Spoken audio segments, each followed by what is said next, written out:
Good afternoon. Thank you all for being here.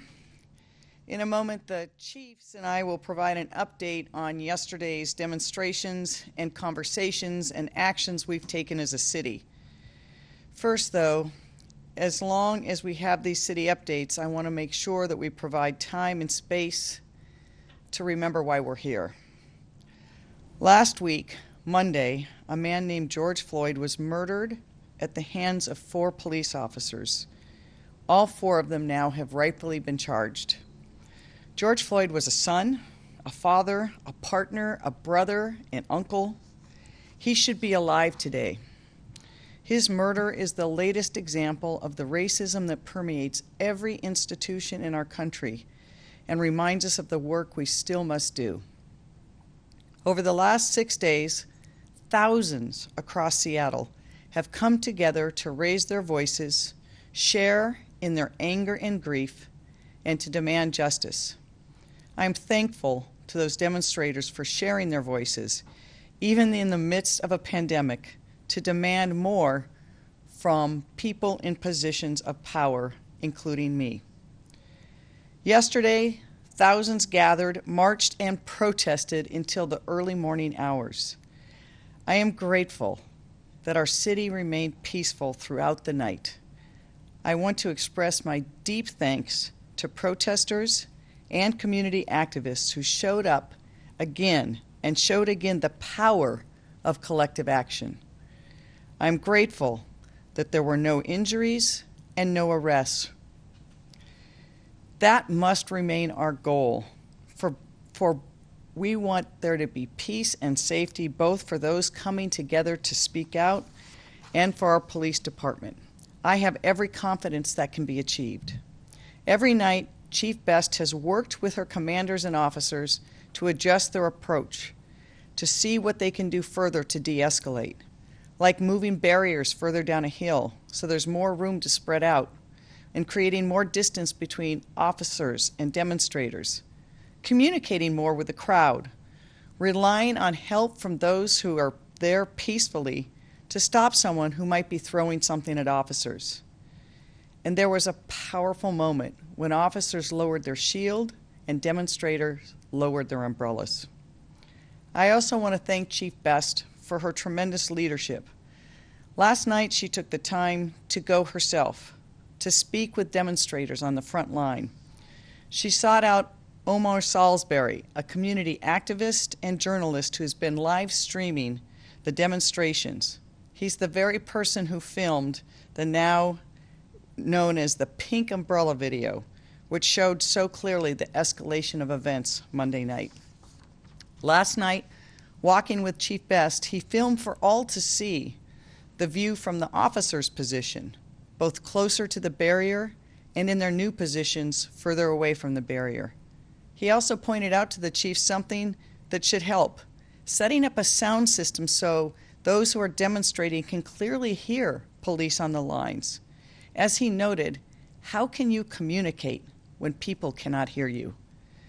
These moments and more like them show that when we come together and listen, we can move forward. Chief Best and I have discussed and will continue to discuss how we can and should make adjustments and reforms and de-escalate at these demonstrations.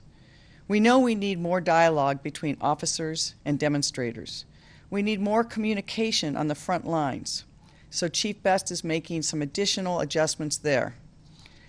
I also want to thank Chief Best for going herself to reach out and meet to some of the demonstrators to show that she is part of this community and will always listen to them. I also want to give a shout out to the courageous demonstrators who stayed there till the early morning hours, making it clear that they would not tire in their demand for justice. I also want to make clear my commitment to the residents and businesses of Seattle. I believe wholeheartedly that Seattle can lead the way in continuing to transform our police department, our criminal justice system, and the kind of resources and investments we make in communities that have been neglected far too long, particularly our Black communities. Yesterday, I continued to have meetings with community to hear their deep grief and trauma, their anger, and their demands and ideas for change. For me, and for all of us who have not lived the Black experience, now is a time of deep personal examination, a time to acknowledge our privilege and the need to step aside for other voices to be given the power they deserve but have been denied for generations. So I appreciate the time and leadership of all those who were willing to make themselves vulnerable and speak of their own experiences. From their experiences only will the change come that we need. In each of these meetings, we heard many people ask that the curfew be lifted. I want to acknowledge Reverend Harriet Walden, who's been particularly eloquent in her statements about its impacts and the impacts that it had to look like state was taking action to silence voices and prevent collective action. And while the curfew was put in place by Chief Best's recommendations as a tool to help stop the looting and violence, we knew also that it was important for people to be able to gather and to demonstrate peacefully. No arrests were made because of the curfew, but despite this, it is clear those voices have been lifted and we have heard. So Chief Best and I lifted the curfew last night. I've also spoken with Chief Best and other members of her leadership about the importance of changing the policy related to mourning badges and the black tape. Chief Best will address that when she gets up here. We want people to know we are listening to them. We've also heard from many people about their concerns that body-worn video cameras were turned off during the demonstrations. Many of the demonstrators have expressed their desire that body-worn video remain all the time, even during the peaceful demonstrations. As I said on Tuesday, I believe we can and should change this policy. But I also realize the policy was put in place for very good reasons after work by the City Council, the CPC, and civil liberties groups before I was mayor, to protect the privacy interests of those who gather and protest, to make sure that the state cannot surveil people or take actions against them. Tomorrow I plan to meet with additional organizations to hear from them and then hopefully ask council, community, and civil liberty groups to re-examine the current law. The Seattle Police Department is ready to turn those cameras on as soon as the policy is changed and that work can be done. I talked to Chief Best and made my expectation clear. We have to be optimistic. We want to have peaceful demonstrations. Chief Best and I recognize every officer, every interaction with every officer can either add to or diminish trust. And I've heard that from the officers themselves on the front line. They know how important their actions are and that the actions of one can be attributed to the many. Yesterday, I also had the opportunity to speak with City Attorney Pete Holmes and Chief Best about the consent decree. Well, the city made clear in its previous filing and the court had orally indicated that we had met the terms of a sustainment plan. We also made clear that we needed to come back to the court to address the concerns about discipline and accountability. But we also heard from community very loudly and very clearly that they felt that motion was an indication that we were abandoning the principles of the consent decree. It was not, but it was important that we show that and take a pause. So yesterday, we withdrew that motion. As many people know, I was very involved. I conducted the investigation that led to the consent decree, and I was the original person signing the consent decree. I believe it's brought significant, important, systematic changes to the Seattle Police Department, and that through the hard work of our community and police officers, we have reformed how we do policing. We've created better training, transparency, and new oversight measures when force is used. We will continue to have the same kind of scrutiny as we continue to look for additional ways to increase transparency and accountability. And I also want to be very clear that when I say the Seattle Police Department has made great progress on reforms, it's true. But saying that doesn't mean we're done or that there isn't more work to do. Just because we have made real gains, it does not mean we are finished. For example, the court approved the city's crowd management plan in 2017 before I took office and before the Office of Inspector General was created. That crowd management plan approved the policies that you've seen implemented today. On Tuesday morning, after I was able to view that pink umbrella video, I met with the Office of Inspector General and the Office of Police Accountability. I asked OPA to ensure that they could investigate any individual officer actions in which there is a question about their use of force. I also asked the Inspector General to review the policies and practices of crowd management. Continuous reform means honestly evaluating and then reevaluating any of our policies, plans, procedures, and training. No one is more committed to that than Chief Carmen Best. She believes in and demands a culture of continuous improvement. When she sees officers, policies, or procedures she believes are contrary to the community good, she is the first person to demand change. There has never been a larger test of our resolve, our commitment to justice, and our commitment to police accountability. It will test our accountability system to ensure that all complaints can be investigated fairly, transparently, and expeditiously, that policies and practices are reviewed by the Office of Inspector General, and that Inspector General makes recommendations on how they need to be changed, and that the Community Police Commission is given it meaningful oversight on accountability for the department.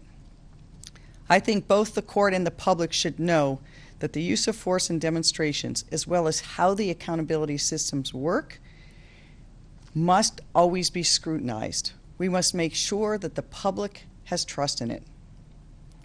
Before I pass this on to Chief Best, I want to again implore everyone to continue making your voices heard, but to do so in a safe and peaceful way.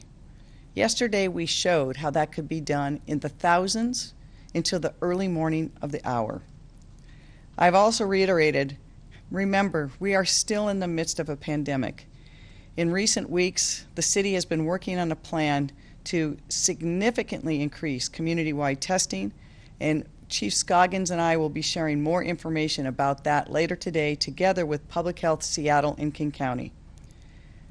I want to close by saying we are in very difficult and tumultuous times. The city, your country, your community, we all need everyone now more than ever. Thank you.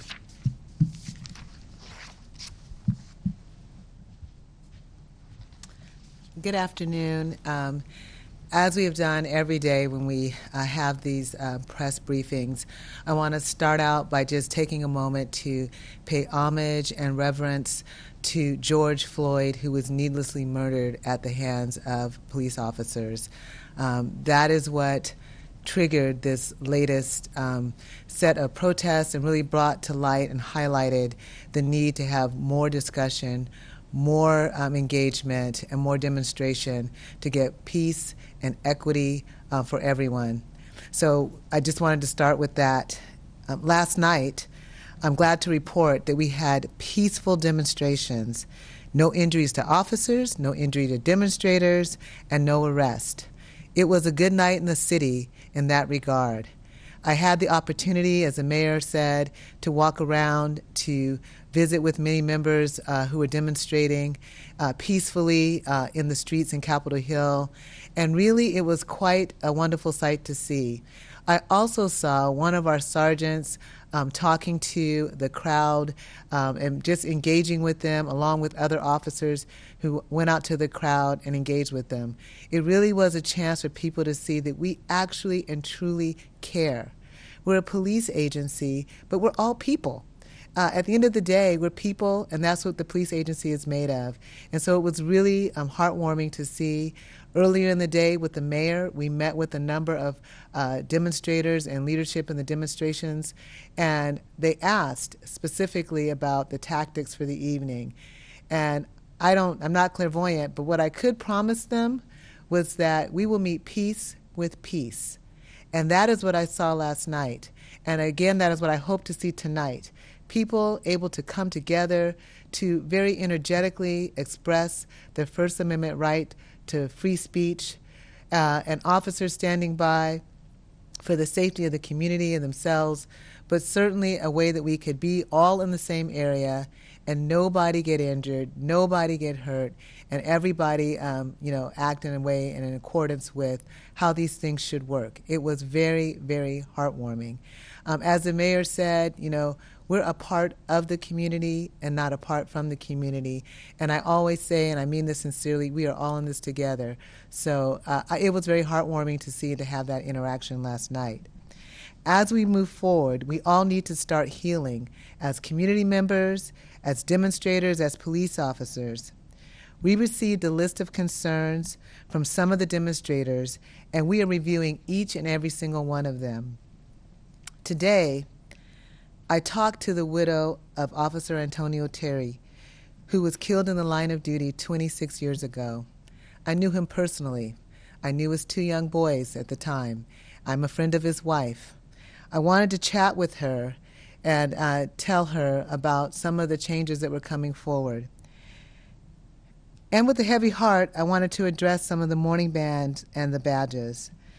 As I've noted before, there are a long-standing tradition of honoring those who were killed in the line of duty, many of whom in this organization I knew personally and were personal friends. Yet we know that we have to work with community members and we have to address concerns that they express. We get our authority from the public and from the people. So this afternoon, I will be issuing a special order to address this. The department has to strike a balance between honoring officers who are killed in the line of duty and our responsibility to maintain the public's trust. All officers will have their badge numbers prominently displayed.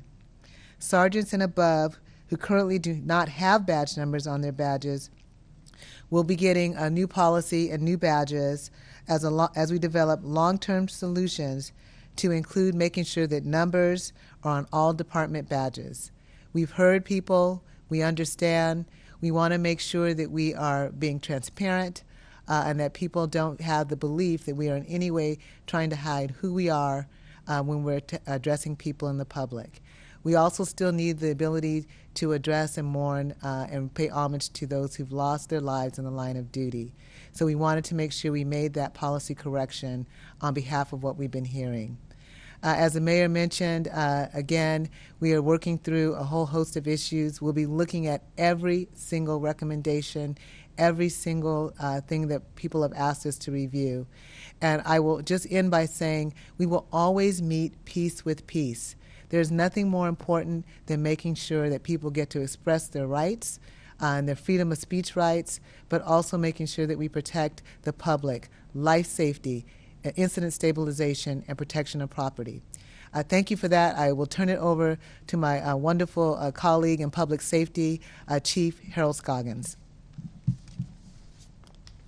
Thanks. Good afternoon. My name is Harold Scoggins, Fire Chief of the Seattle Fire Department. I want to start off once again by thanking our mayor for her steady leadership during these very challenging times. And I just don't mean over the last week. I mean over the last 3 months. We've had some very challenging times here in the community. And our public safety partnership between Chief Bess and I, it's really important that we have that. I also want to thank all of our peer departments who are out there doing everything from cleanup to board up that you see happening around this community. Some of you may be wondering, how does the streets get so clean each and every day? Well, there's a group of people going out to take care of that. And George Floyd, that memory is there, just like there's so many other before him. But he's brought us here today. So the Seattle Fire Department situational update is this. Yesterday we responded to 8 emergencies in and around the different protests that were taking place. But I do want to highlight one thing. This is the second day in a row that we've had a seizure that's tied to the protests. I want to remind those who are coming out to protest and express your First Amendment rights to please hydrate, bring food if you're going to be here for a long period of time, because these things will happen. And I do want to remind the protesters who, if someone goes down, pay attention to who's around you. Please call 911. Please figure out a way to notify us to help us get through the crowds, to get the patients the care that they need. That's really important. We had 5 medical emergencies yesterday, and this is really important. I also want to remind you, as the mayor mentioned, that we are still in the middle of a pandemic. please bring face coverings and bring things to wash your hands throughout the course of the day. That is one of our fears, that once these protests end, that we're going to start to see a spike in COVID-19 cases. So take care of yourself, physically distance, and we're going to be there to support you. Thank you. Thank you, Mayor. Thank you, Chief Best and Chief Scoggins. Want to remind everyone that we have only a few minutes left to take questions today, so we will not get to everybody, and I apologize in advance. With that, we will start with Daniel Beekman at the Seattle Times, followed by Kate Walters, KUOW. Daniel, the floor is yours. Thanks a lot. This is a question for the mayor. One of the demands that was presented, outside City Hall that I saw yesterday was to cut the police department budget in half and redistribute or redirect those funds to community programs and needs. What are your thoughts on that? on that? So I think first a few things is every department will see cuts, including the police department. We do know that we need to not just continue the level of investments we have in the community, but to increase those, and we are committed to doing that. We also know that moving forward that public trust is very much related to whether they see that there's a balance between the commitment we make to public safety and the police and the commitment we make to the people and the needs, the great deep needs of our communities. And so we've worked very hard, for example, over the last 3 months during this pandemic to right-size our budget in many ways to give more direct need, and we will continue to do that. We also have to realize that public safety is critical to every part of our city. While these protests are going on, police are still called to respond to any number of actions, from domestic violence to burglary to assaults. And when people dial 911, they want the police or the fire department to show up. And so we have to make sure that we have enough people and resources to make that true. Thank you, Mayor. Our next question will be from Kate Walters, KUOW, followed by Brandy Cruz, Q13. Kate, the floor is yours. Thank you. Chief Best, this is a question for you. Just looking for clarification on the morning bans. You mentioned changing the policy there. Is that something that people will see today with badge numbers visible? And then beyond that clarification, can you just confirm, you said you'll always meet peace with peace. I think some protesters would contend that that has not happened earlier in the week. And so what would you say to those folks who say that? Okay, well, that's two questions, but I'm happy to answer both. I just issued the order, so I have to give enough time for people to read it, to know it, for it to be disseminated amongst the troops. So it will probably take a day or so before everyone has that information. As you can imagine, we have people working 3 different shifts at all different times, but it is in place and will be administered and effective immediately. But we do expect there to be a little bit of lag time as people catch up to policies that have been issued. In regards to meeting peace with peace, I will say to you that if, in fact, there is any instance where there's the allegation of anybody in our organization instituting or instigating an incident, we are going to make sure that we hold everybody accountable. Our goal is to make sure that we do meet peace with peace. And I know that people have some concerns and some varying opinions about if or when that happened. All of that, again, will be reviewed, will be specifically analyzed. We'll make that determination through the Office of Police Accountability through Director Meyerberg.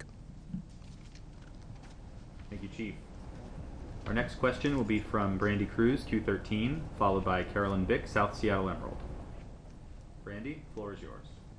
This question is for the mayor. I just do want to make sure that Mr. Beekman's question gets answered about whether you believe that the police department should be defunded at 50%.